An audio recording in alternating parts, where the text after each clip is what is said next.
Good morning or good afternoon, depending on where you may be joining us today. Thank you for attending today's presentation, Employment Law Unplugged, Key Changes You Need to Know. Although this webinar is hosted by Cisive, a global provider of compliance-driven human capital and risk management solutions, some of you may be joining us from one of our family of brands. Whether you signed up through PreCheck, DriverIQ, or our other divisions, thank you for joining us. Today's webinar is presented by Fisher Phillips law firm that focuses on labor and employment law. It has been pre-approved by both SHRM and HRCI for 1 hour of continuing education unit. This presentation is being recorded and we will email the recording and slides with everyone who registered in the coming days. Before we get started, I want to review a few housekeeping items. Due to the high volume of attendees, everyone will be muted to ensure the best experience. If you have any issues during the presentation, you can interact with us using the chat pane in Zoom. If you have any questions for our presenter, you may enter them in the Q&A tab and we will try to address them at the end of the presentation. Also, please keep in mind this presentation is intended for informational purposes only. Neither this presentation nor the material presented during the webinar should be construed as legal advice. Thanks again for joining us today. Without further ado, I'm excited to introduce our speaker, Brett Holubeck from Fisher and Phillips. Thank you Please all take it away. Hi, thank you all for spending your afternoon with me here.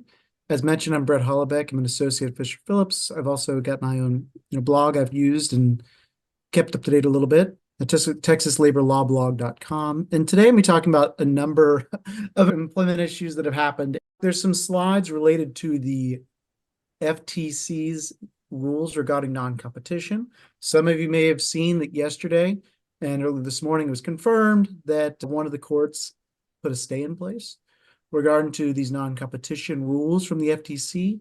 So I'm going to talk about that in that slide, but just to emphasize that employment law is an incredibly changing, ever-shifting landscape, and not just at the federal level, of course, but we have 50 states and, of course, other places like Puerto Rico that have their own unique twists and turns on employment law. So it's always important to be paying attention and to be aware of what's going on. And with that, the first issue I would like to talk about is wage and hour issues. Now, some of you may be in California or New York or other states where there are numerous wage and hour issues that are present at the state level. Texas is really not one of those places where I practice. Texas, of course, does have certain requirements, but nothing like those states. And so if you are a multi-state employer or working with people that working with a company that works in different states, it's always important to hone in and be aware of those sorts of changes. Because, for example, in California, there may be changes to the minimum wage or increase in the minimum wage that can affect the overtime rate, because in many cases, the overtime rate has to be a certain multiple of the minimum wage. So there was a new overtime rule that was been released, and this one's still, I believe, as far as I'm aware, still in effect at this time. We'll see what happens as we get closer to January 1st. But the Department of Labor released a new rule. It was released April 23rd. It goes into effect January 25th and really January 1st, 2025. It raises the minimum salary threshold for FLSA workers that have the white collar exemptions. That's the executive exemption. Of course, the executive exemption means that you're managing 2 or more employees and meet, of course, the salary threshold, administrative exemption, and the professional exemption. So professional exemption, of course, if you are some kind of learned professional, an accountant, an attorney, a doctor that basically has certain requirements for education and meets these salary thresholds, then you will be exempt from overtime, or your employer will not need to pay you overtime. So prior to this rule change, it was $684 per week, which is exactly $35,568 on an annual basis. But of course, it's the per week basis that matters, not the annualized basis, but it's often useful to know what that looks like. But if you're changing the rate of pay week by week, you won't be able to use these exemptions. The first increase goes up to $844 per week which is $43,888 annualized. The second increase goes up to $1,128 per week, or $58,656 annualized. And of course, the highly compensated employee exemption increases as well to $151,164. And just to briefly touch on the highly compensated employee exemption, what that basically concerns is there may be workers that don't meet all the requirements of a position or of an exemption, but they may meet some of them. And so for those employees that meet some of them and are paid that rate or that weekly equivalent, they may be exempt from overtime. Now, I did mention that this is still currently in effect. I suspect it's going to be challenged. There's several challenges, and it will, in my opinion, be stayed at some point before January. There was a federal district court in Texas that issued a ruling on January 28th, temporarily halting the rule as it applies to the state of Texas as an employer. Only the state of Texas as an employer, that's the only exemption I'm aware of so far. So to qualify for the exemptions, we talked about the employees have to meet 3 criteria. Salary basis, so they're paid a consistent salary biweekly or weekly, really. They're paid at least the designated minimum weekly salary we talked about, and they perform certain duties.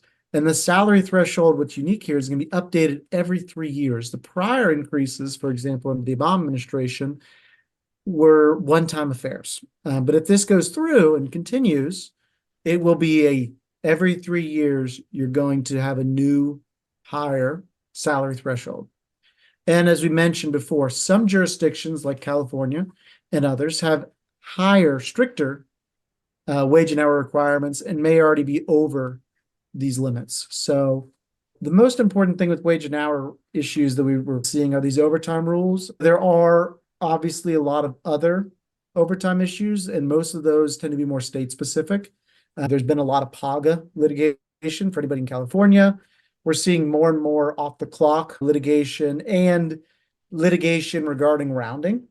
So Texas is okay with rounding. So if you punch a time clock and that time clock rounds up or down, so long as it's pretty close, you're not going to have a violation for paying an employee a little bit less.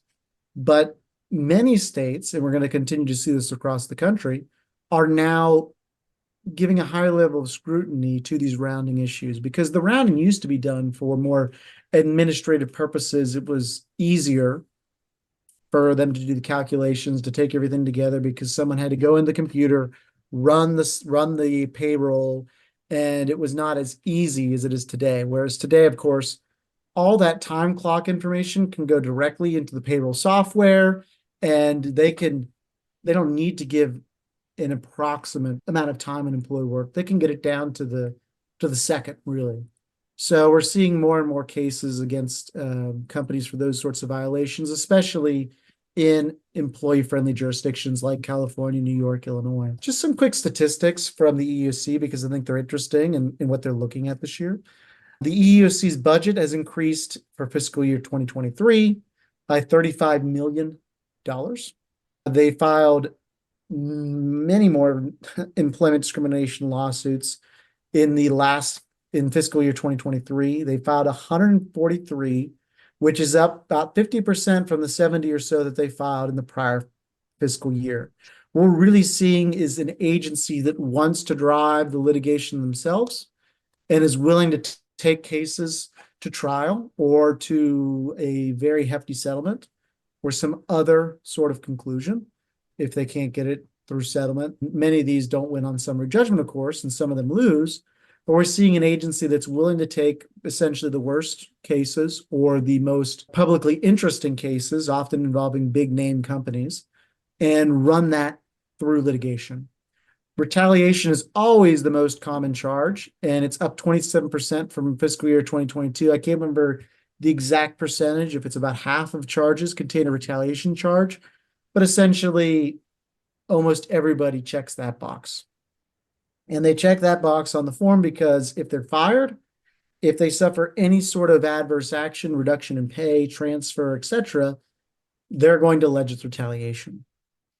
And the EEOC released some new guidance on harassment back in April. I encourage you to check it out. It's interesting. One thing to be aware of that we'll talk a little bit later on is there are some Supreme Court decisions that have thrown these sorts of guidance and rulemaking into question. So in the past, I would have given that EEOC guidance more weight than I do currently, because it's very possible that the guidance will be challenged and will be found to really not be enforceable.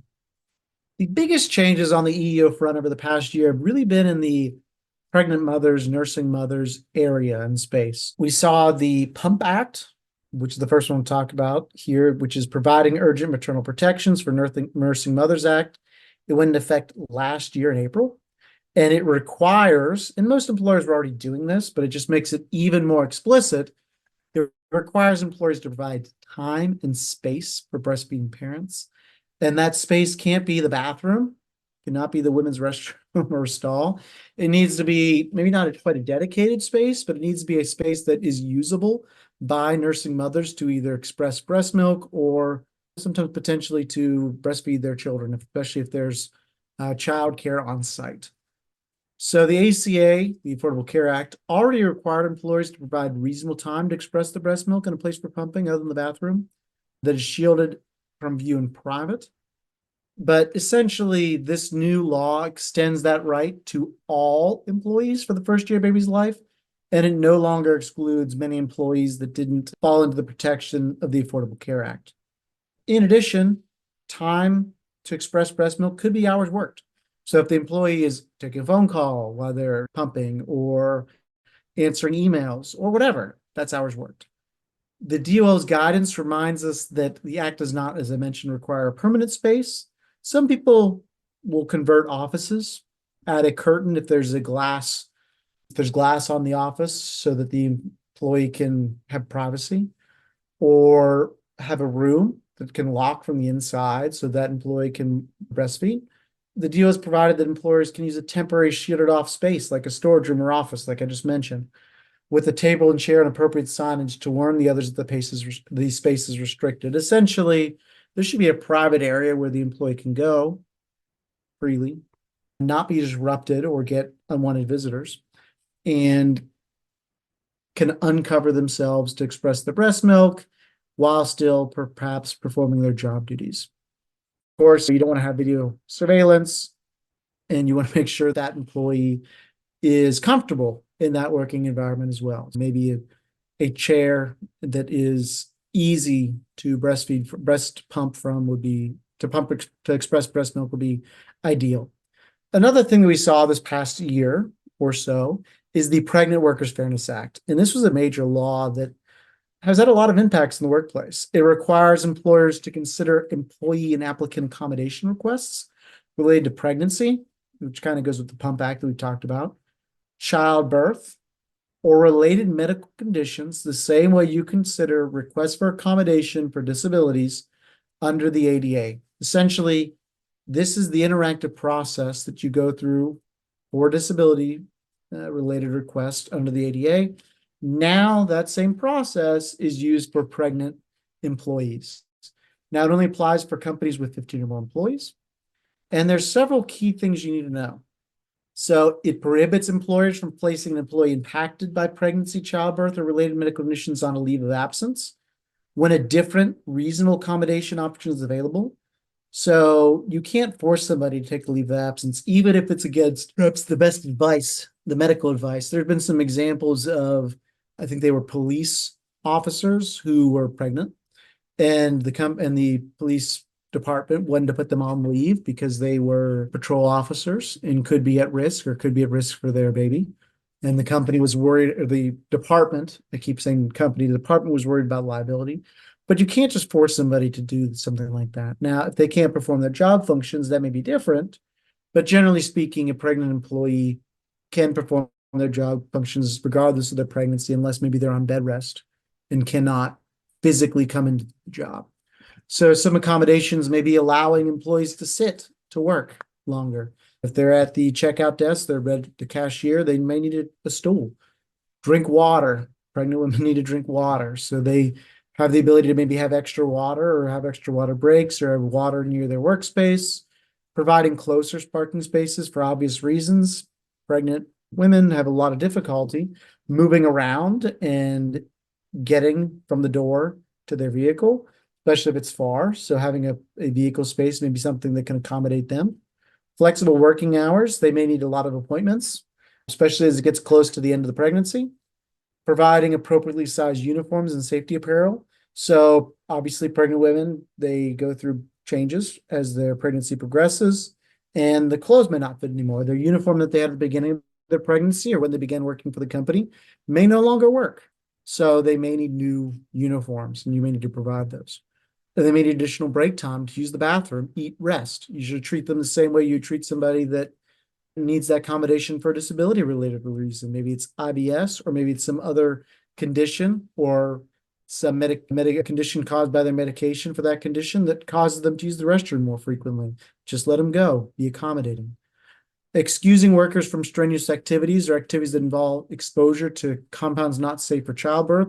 This is a big one. You should definitely have that conversation with the employee and not just make your own decision. You've got to go through the interactive process.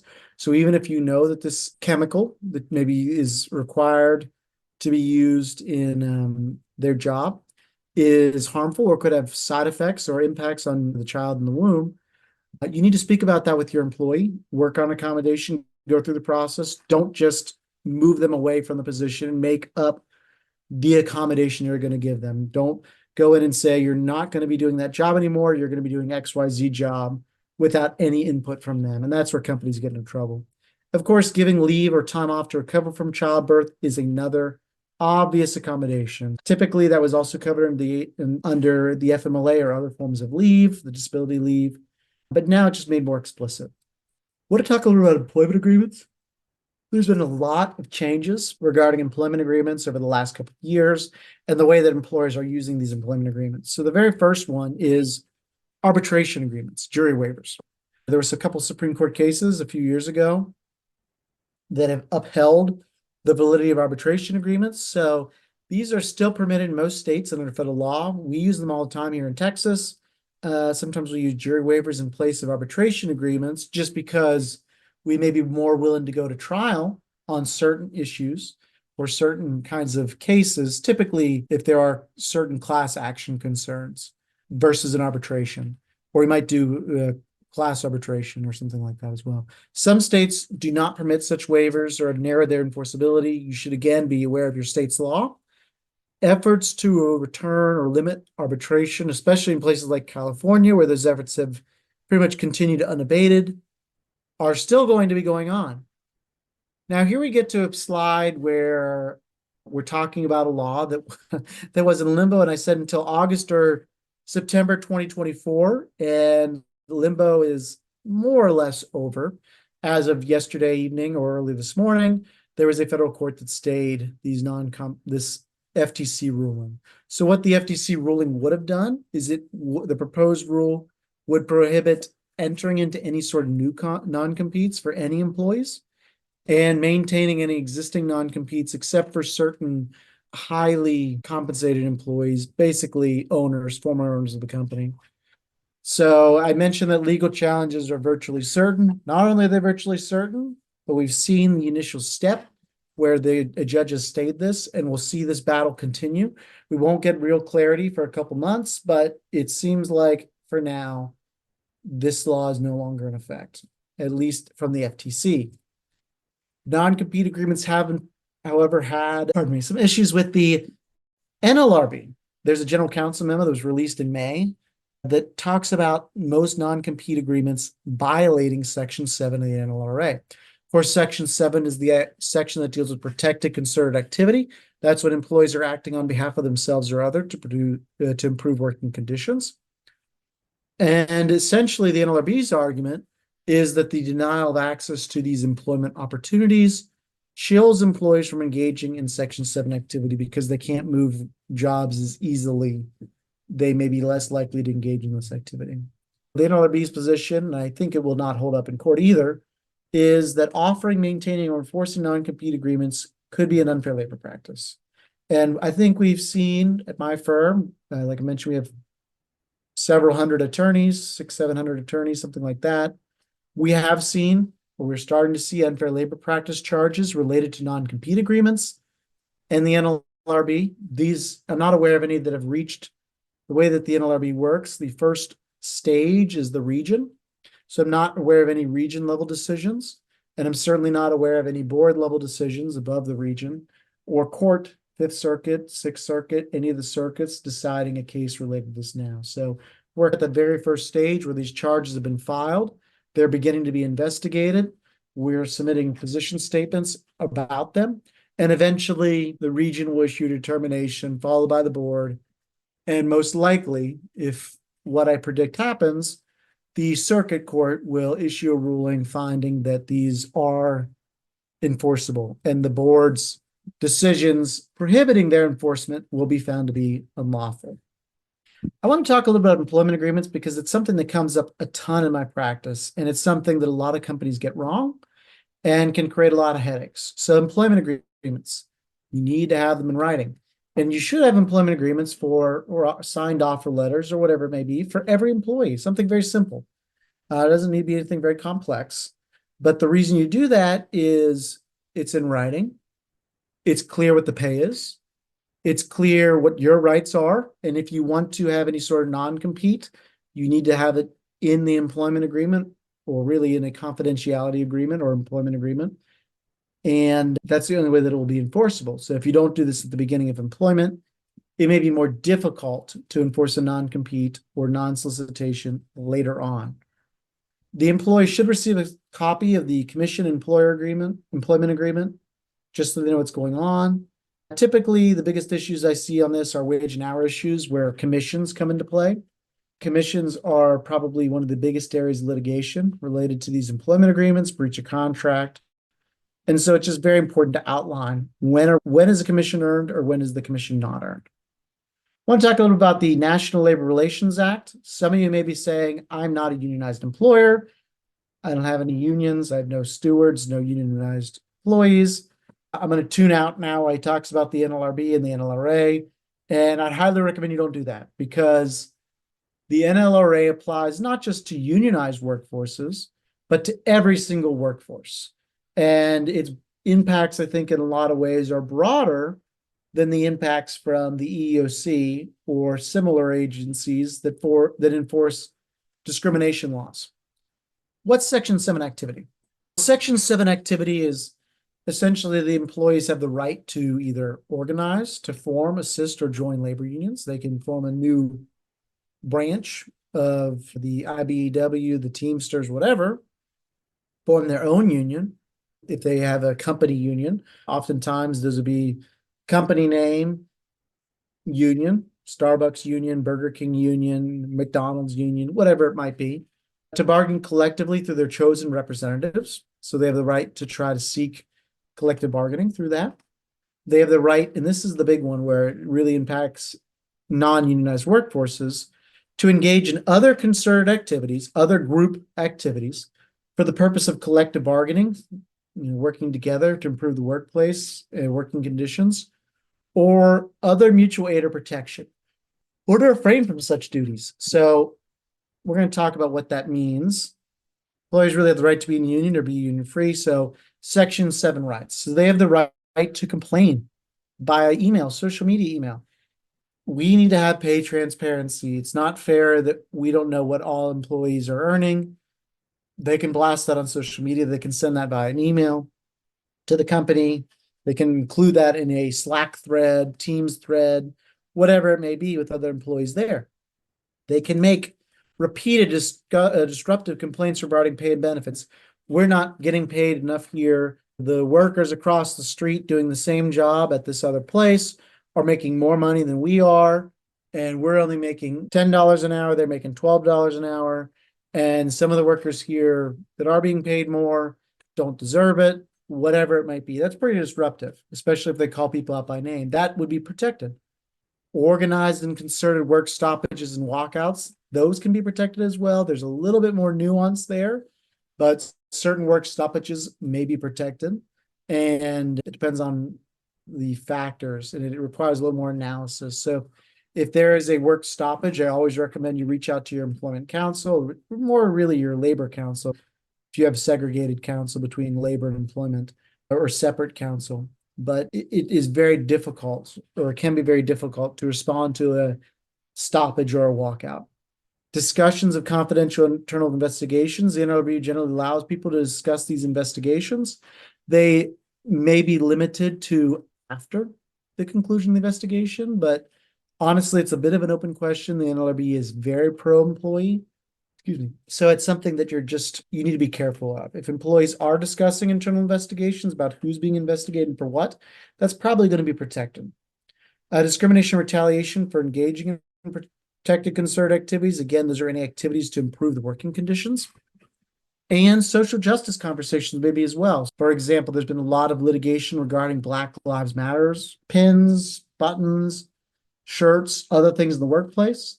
And a lot of times the distinction comes down to, is there discrimination they're protesting in the workplace, or is this an external issue that is not present in the workplace?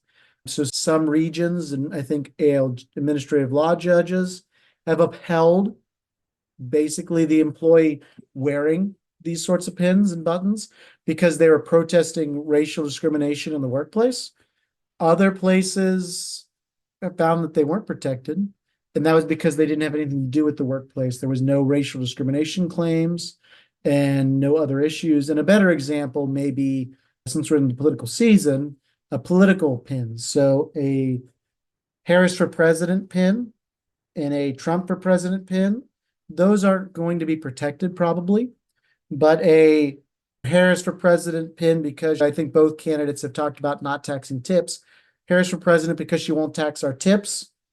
That's probably going to be permissible in the workplace if you're a restaurant. If you're not a restaurant or not tipped, not going to be permissible. And a Trump for president because he won't tax our tips. Also equally permissible for obvious reasons. It's the same kind of conduct as long as it's occurring in that restaurant or hospitality area where tips may be received or something you get versus a white collar office job or something. The biggest issues around the NLRA relate to free speech. The expressing of any views, arguments, or opinions, or the dissemination thereof, and this is from Section 8C, whether in written, printed, graphic, or visual form, should not constitute evidence of an unfair labor practice if such expression contains no threat of reprisal or force or promise of benefit. If you're not promising a benefit, employers have the right to give their opinions about a union. They can talk about what it was like for them, their experiences in a union. So an employer could talk about that. They could talk about their experiences in sharing pay. Maybe that caused a lot of tension in the workplace when pay was shared because salespersons made more than non-salespersons, or something like that. You can share those opinions as long as you're not promising a benefit. Hey, if you don't talk about these issues, we're going to raise your pay, or we can't talk about these because we're doing some pay increases in the works. We don't want to cause issues with doing those pay increases. You're not threatening. You're not promising, hey, if you don't talk about this, we'll increase your pay. And there's no other sort of issues where you're expressing not an opinion, but basically making a threat or a promise. I want to talk about employee handbooks because that is one of the most interesting areas that has really been upended over the last year. There was a big decision last year called Stericycle in about August of last year that impacted every single employee handbook. And if you have an employee handbook, you should definitely consider revising your handbook, because if you did not last year, because of this decision and just the fallout that has continued to occur from this decision. There was a memo that kind of outlined what we were expecting. And in that memo, the NLRB General Counsel prosecuted a case against Stericycle for maintaining certain handbook rules in violation of Section 7. And in 2015, the employer distributed a revised handbook rules, which included a rule restricting the use of personal electronic devices to break times. The union filed an unfair labor practice charge. The NLRB counsel, Abruzzo, issued a complaint under the theory that the rule unlawfully infringes on Section 7 rights. Now, the ALJ disagreed, held that any impact on Section 7 was outweighed by Stericycle's desire to ensure that employees did not use your cell phones in hazardous work areas. But the GC appealed that decision and argued essentially that the current framework establishes that a given rule is lawful when its potential impact on Section 7 rights was outweighed by the employer's business justifications. And essentially what that means is the board argued that the rule could have been more narrowly tailored. It could have been more explicit and specific with what was not permissible.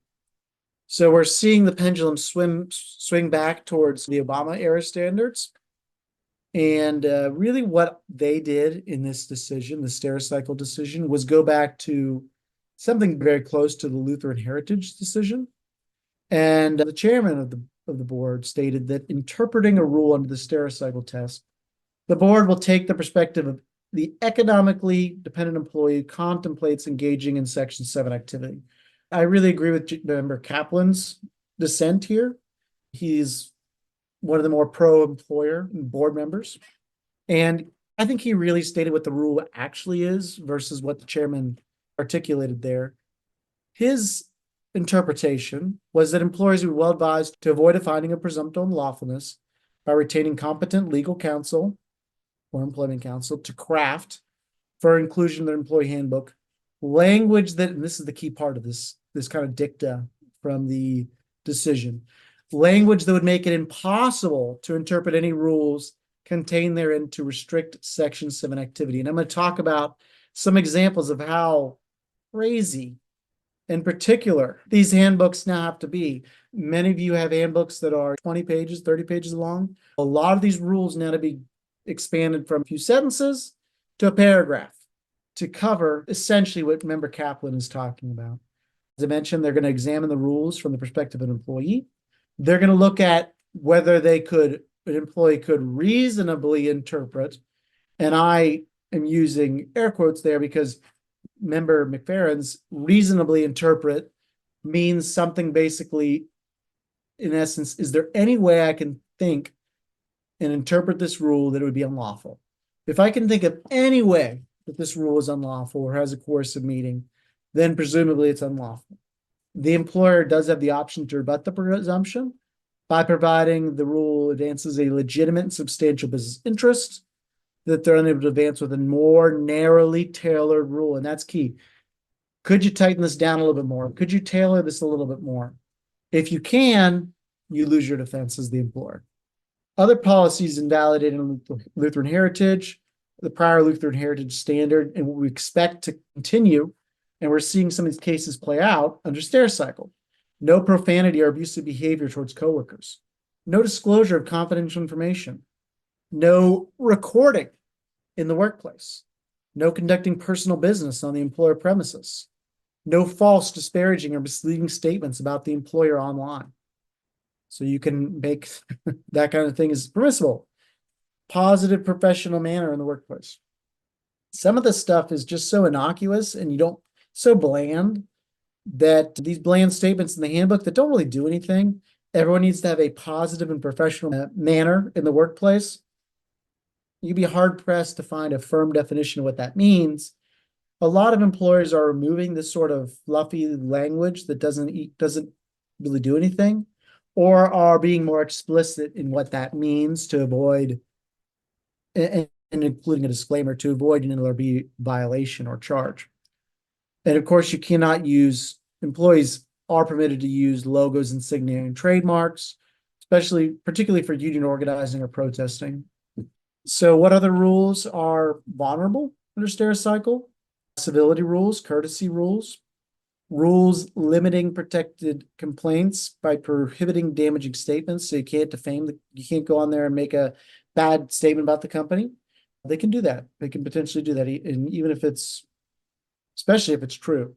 Restricting lawful protest or disruptive actions, punishing inaccurate reports, complaints, or so-called false statements that may not really be false, limiting off-duty conduct that is disloyal or contrary to business interests, restricting political activities that may have a nexus to employee interests, anti-loitering rules, and especially off-duty access rules. So employees may be able to access the property outside of normal working hours when there's other people there, especially if they need to engage in protected concerted activity or union organizing. And then confidentiality provisions are a bit vulnerable as well. So we've expected, and it's coming around. Now we're still waiting a little bit, There are these confidentiality rules, especially against the backdrop of workplace investigations, are in question. The NLRB takes the position that employees are allowed to discuss this confidential information, in particular after an investigation is concluded. The NLRB is likely to strike down non-disparagement rules on the basis that they could be construed to interfere with employee right to seek outside support. Somebody going online saying, employee going online saying, my company won't let us discuss our pay. They're terrible. They're lawbreakers. They don't care about us. They just do whatever they want to do, even though it's against the law. Probably permissible, almost certainly permissible. Agency will find rules prohibiting moonlighting or outside employment unreasonable, especially to the extent that they could restrict the ability of paid union assaults. Assault is a union member, they typically work for the union, that is paid to get a second job working for a company, and then they try to organize the company from within, to enter the workforce and begin a union organizing drive. So if there is a provision regarding not moonlighting, prohibiting employees from getting a second job or moonlighting, you need to make sure that excludes union organizing, being a paid SALT, essentially. So we learned a lot from the Obama board about these rule changes, and that's something we're carrying forward in revising your handbooks. And I would definitely recommend revising your handbooks now if you have not done so in the last year, because these rules are just hanging out there and there are potential violations and pitfalls everywhere. So clarify the scope of the rules and perhaps include examples. Avoid ambiguity. Use quotes from policies deemed lawful. I'm going to give you a couple of policies here in a minute. Continue to require employees to maintain confidentiality of trade secrets and related information. You want to target the specific behavior you're trying to avoid. That's why we talked about, the moonlighting, but not for the union salts. Consider explain the business justification within the handbook. Some employers are doing that. Not everybody is. It's case by case basis, and it depends upon the policy. Be wary of requiring employees to give advance permission to do something. A flawed policy is going to be a rule barring statements hurting the company reputation. That could be a ban on any kind of employee protesting, compared to a rule that limits its prohibition to malicious or obscene comments, false comments. Let's look at some policies that are lawful, some policies that are unlawful. Let's go through a couple examples. So, lawful under stereotypical policies that prohibit discriminatory remarks, making a comment about someone's race, sex, national origin, disparaging remarks, potentially if they are, especially against other employees. Company, not so much.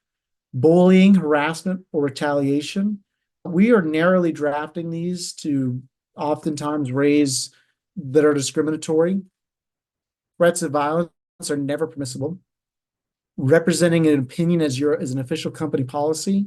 So if somebody is wearing a Fisher Phillips t-shirt, if I was to go on and on TV wearing a Fisher Phillips t-shirt, and I state that something is the official policy of Fisher Phillips, I don't know, Fisher Phillips does not allow employees to talk about their wages, which obviously we do. We allow employees to talk about their wages and present that as the official policy of the company. I don't have the authority to be a spokesman for the company, just like many of your employees don't have the authority to do that. You cannot disclose trades. You can prohibit the disclosure of trade secrets. You can retain the patents or not the licenses or whatever it may be, the product, the output for systems, products, technology that employees invent. You can prohibit them from disclosing secret privileged information about the company. So the HR representative can't share other employees' salaries if they weren't provided to them in a lawful way. So they can't go and say, well, I run payroll, so I know that she makes 10K more than you, even though you're the same position, and you've been here longer. You can't disclose that privileged information. Copyright infringement, a little bit tricky there as well. There's some issues that are a little gray. Friending coworkers without permission, use of improper tone. I think the NLRB has come down pretty hard on that. So somebody can potentially yell or raise their voice when they are raising Section 7 concerns. They're allowed probably to contact the government without authorization for EEOC charges and other issues, but maybe not for everything. So let's look at some examples of policies. Now, this policy is unlawful. It looks pretty bland. I'm just going to start reading at the second sentence. You're expected to treat your coworkers or customers and visitors in a safe, non-threatening, non-violent manner. Remarks that are threatening, intimidating, discriminatory, or physically abusive are never appropriate and will not be tolerated. We looked up some policies, and this is the only way really to do it. They were under the prior Lutheran Heritage Standard. And so we took out this intimidating language and this non-threatening and threatening language just because it didn't quite, there were some issues with ambiguity there where an employee could view that under McFerrin's interpretation as potentially impacting Section 7 activity, but fighting is clearly unlawful. A couple more. Let's start reading here from the first sentence and then skip down to the next paragraph.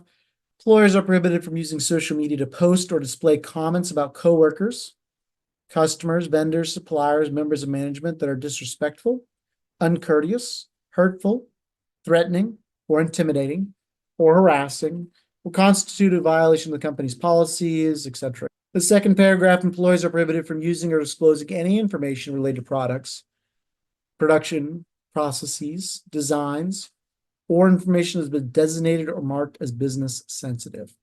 Those both, I think at our face, we would say that's a fine policy, no problems there. But again, we've looked at this.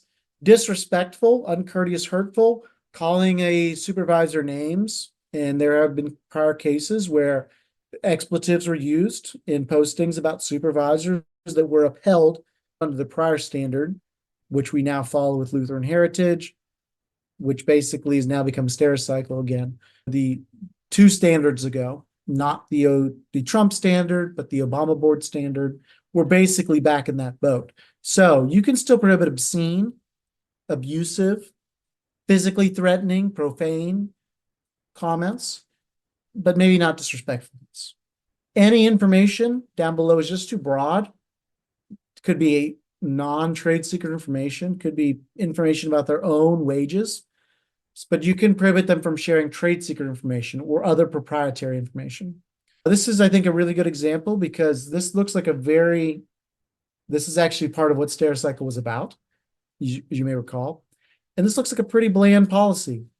The use of cell phones, mobile electronic devices, including texting, mobile internet, social media, games, or other applications is prohibited while in working time. You can only use your cell phone during breaks. That's pretty bland. That seems permissible on its face. However, the NLRB, again, and looking at past cases, we recommend doing something much more explicit. You've got to narrowly tailor these. We're seeing our policies go from a sentence or two like this one to 2 or 3 sentences because you've got to, I'm an attorney. We all use legalese. We use some legal terms, but you've got to be so explicit. You've got to be so fine-tuned because if there is a more fine-tuned way for the rule to be expressed, and I think we see that with any information, we can tailor that down. We can drill that down a little bit more to trade secret information. If there's any way to express it in a more narrowly tailored way, you're going to have a violation. And just as a reminder, these violations from the NLRB, these aren't violations that come about because the NLRB is looking for violations. They don't have time to do that. NLRB violations can be reported by employees, former employees. There have been charges filed from what people posted online. So if one of your employees goes on social media and they make a comment about their pay and a manager comments on their post saying you're not allowed to talk about your pay, and this kind of thing has happened. One of the companies or attorneys that makes a living and is really involved in the labor movement on the labor side or in kind of worker movements, they see that they can go and they can file a charge. They don't even have to be your own employee to file the charge. And those are more difficult ones to fight. Those happen more with high profile people. I know Elon Musk has had some filed against him in the past for some statements, and there's been some conservative news sites that have had similar statements taken against them as well. Some of those were thrown out circuit court level because those conservative sites were clearly making a joke, and it was related to employee pay. I think there was some comment about sending employees back to the mines or something like that as a joke, and maybe a picture of Snow White and the Seven Dwarves or something like that going in the mines. I can't quite recall the image, but it was clearly a joke. And they had to go through the whole process to the region, the ALJ, the board, to the circuit to get it to be overturned. So you can see here, and I'm not going to read this, but basically in the Stericycle case, employees were allowed, particularly this last sentence, or should be allowed to take their cameras out, their phones out, snap a picture of some unsafe working condition. Maybe it's a misaligned or issue with a lockout tagout lock, or maybe it is some sort of unsafe working condition. Maybe it's something that has been fixed. Maybe it's a picture of the forklift that hasn't been fixed, but they should be able to take a picture of that and send that to you. Just a couple last things here. There was a major decision that puts a lot of what I just talked about, these guidance, these rules, into question. And this happened from this most recent, just finished in June or late July, early July, Supreme Court term. And that is what's called the Looper Bright Enterprise v. Raimondo decision. And it overturned the Chevron decision. So Chevron basically gave a lot of what's called Chevron deference, gave a lot of authority to these agencies to create their own rules. And a lot of what I'm talking about was agency rules, like the EEOC guidance that came out this year, the NLRB guidance related to non-competes.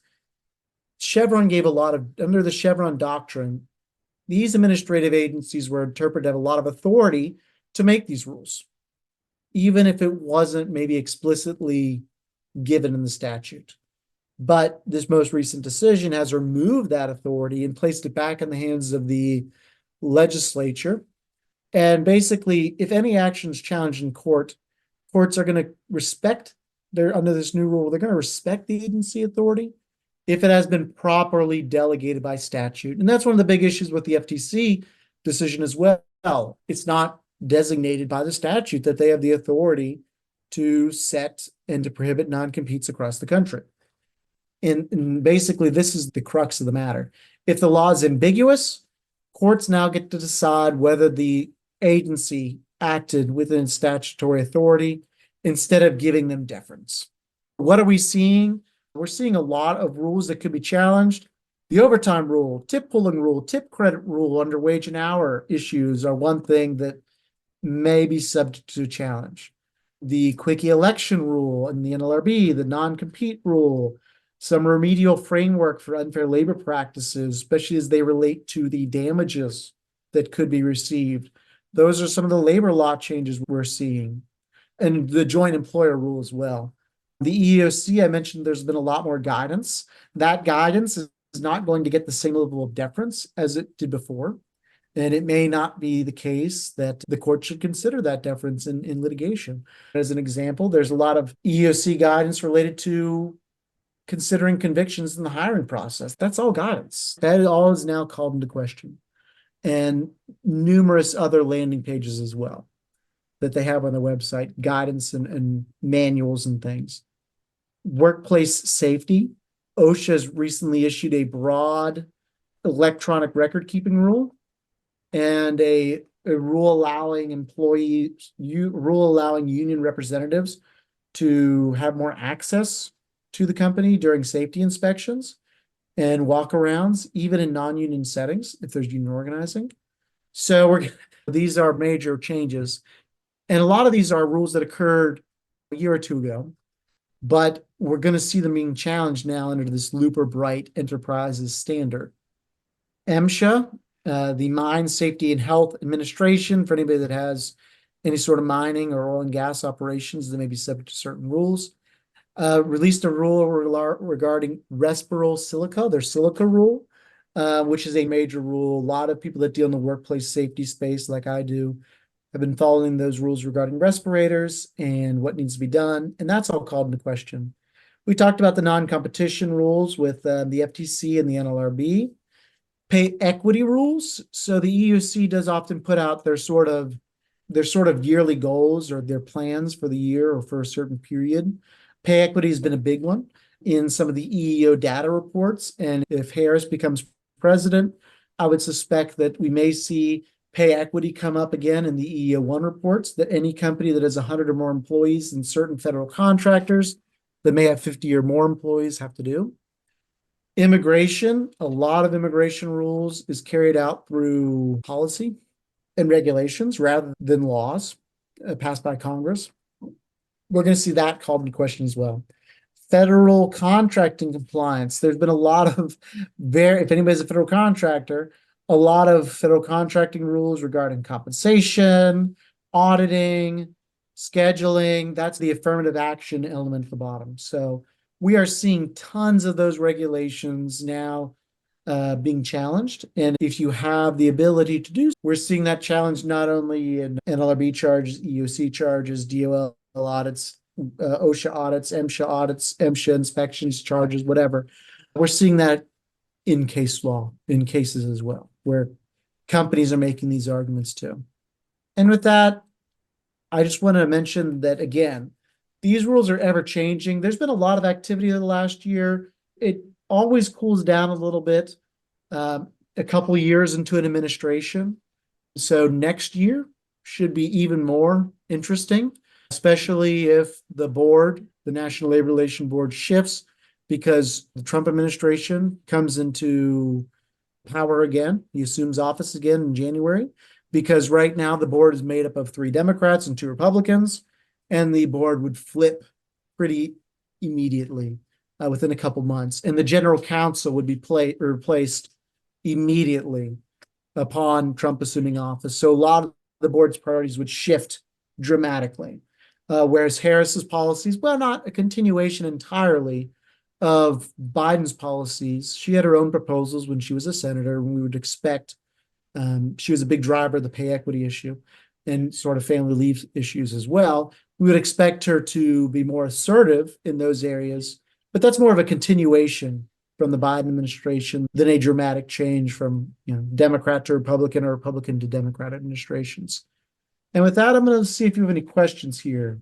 If there's any questions you have, now's the time to ask them in the chat. Happy to answer them.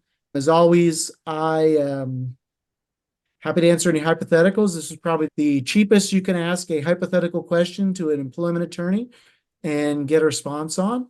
And there have been a lot of exciting changes over the last year or so. Okay, we have questions just for 1 or 2. Sure. Here's one. Is it safe to be silent on certain minutia policies, such as cell phone usage, rather than extremely specific? Any of those policies, if you're silent on them, that could be okay, especially if you don't have a policy prohibiting cell phone use. They are where this arose a lot. The Trump administration, the rule that preceded Stericycle under Boeing, related to employees' cell phone use and prohibiting that cell phone use because they're a federal contractor, and Boeing had government contracts as well, and wanting to keep those trade secrets safe. But if you're a regular office job, cell phone use policies, you may not need one. If you're a job where employees are working in a physically demanding job and it's a safety concern, if they're on their cell phone, you probably do need a cell phone, and you probably do need to outline when cell phones can be used. Normally, it's better to be more specific and to be explicit than not to be specific and risk uneven enforcement, which could lead to discrimination or ambiguity in a manager acting on their own and potential charge from that. Let's do one more. Can you specify the requirements for the administrative exemption? The administrative exemptions, the catch-all, HR representatives fall in there. And it's basically whether they are an integral part of your business and meet certain other requirements. The best way to measure the administrative exemption, whether they apply, is typically to look at some examples that the DOL releases.